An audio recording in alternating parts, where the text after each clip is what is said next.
қазіргі таңда визуально сізге как будто бы ішіңіз кеткен сияқты көрінуі мүмкін, өйткені сіз тартып байлап тастадыңыз.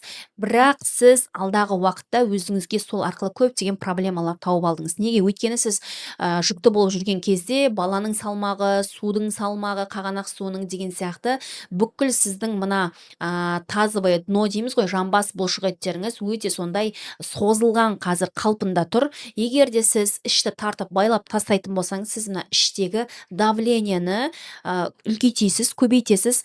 Ол давление төменге қарай сіздің и так-ты әлсіз болып тұрған бұлшық еттеріңізге, связкаларыңызға жоғарыдан төменге қарай басады. Соның салдарынан мына сіздің жамбас бұлшық еттеріңіз әлсірейді, және де болашақта ол кіші дәретіңіздің тұрмай қалуына, жыныстық қатынас кезіндегі проблемалар, опущение деп жатамыз, жатырдың, шайканың төмен түсуі, қынаптың стенкаларының төмен түсуі, яғни осы опущение проблемалары кіші дәреттің тұрмай қалу проблемаларына алып келеді.